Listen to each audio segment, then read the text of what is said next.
Selamat pagi semuanya. Tahukah kalian tentang darah biru yang perannya krusial di bidang medis? Bukan, ini bukan tentang keturunan keraton yang kita bahas. Ini tentang biota perairan eksotis dan merupakan fosil hidup di dunia hingga saat ini. Hewan ini ada sejak zaman Paleozoitikum dan nenek moyangnya dipercaya ada sejak zaman Mesozoitikum. Ya, ini tentang belangkas atau kepiting tapal kuda.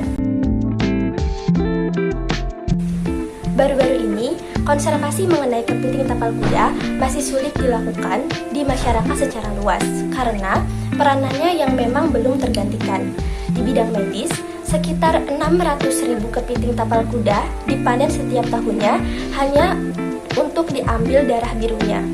Darah biru dari kepiting tapal kuda mengandung senyawa Limulus amebosid lisat atau LAL yang dapat membungkus endotoksin dari bakteri, sehingga peranannya sangat penting untuk pengujian vaksin sebelum diaplikasikan ke masyarakat secara luas.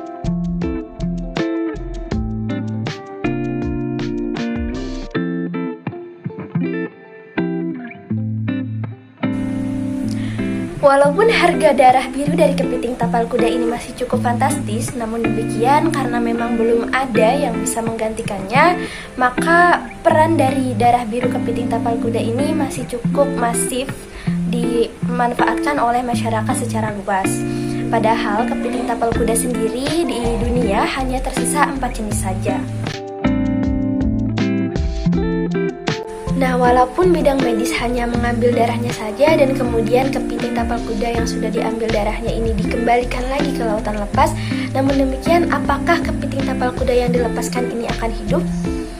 Is trying to figure out what happens to the crabs when they're put back in the sea. So, the most immediate negative effect is mortality. Anywhere from 10 to 25% of the animals will die within the first couple of days after you bleed them. Ironis memang ketika kita masih sangat bergantung pada kepiting tapal kuda ini. Padahal pada tahun 2016 IUCN telah menetapkan bahwa kepiting tapal kuda berada pada status satu langkah di bawah terancam punah. Di Indonesia sendiri, kepiting tapal kuda bukan sebagai komoditas tangkapan utama dalam perikanan, melainkan hanya sebagai tangkapan sampingan. Namun demikian, ketika masyarakat cenderung mengkonsumsi daging dan juga telurnya, mengakibatkan kepiting tapal kuda ini sering diperdagangkan, terutama dalam masyarakat lokal. Nah, belum lagi ketika telur-telurnya ini dikonsumsi juga oleh burung-burung. Hal ini menyebabkan regenerasi dari kepiting tapal kuda ini cenderung lama dan susah.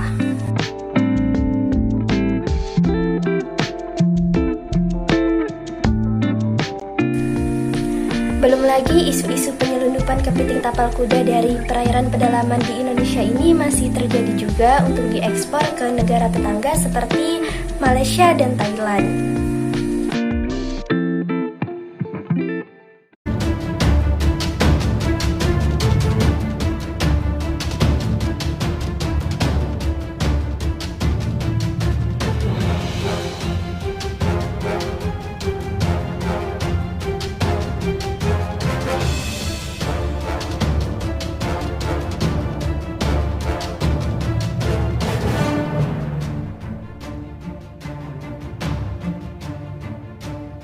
Ya, belum lagi tentang masalah penyediaan vaksin COVID-19 yang memang sudah dituntut untuk ketersediaannya, menjadikan darah biru dari kepiting tapal kuda ini sangat krusial dan rawan untuk dieksploitasi. Atau karena pembangunan pesisir pun telah merusak habitat dari kepiting tapal kuda sendiri sehingga tempat pemijahannya menjadi berkurang dan bahkan berdasarkan riset yang telah dilakukan dilaporkan bahwa kepiting tapal kuda sudah banyak yang mengalami cedera. Sebenarnya di Indonesia sendiri, peneliti-peneliti dari Indonesia sudah aware akan kajian populasi, persebaran, dan upaya-upaya dari konservasi kepiting tapal kuda. Karena memang kepiting tapal kuda ini sudah selayaknya kita lindungi dan kita lestarikan di habitat secara luas.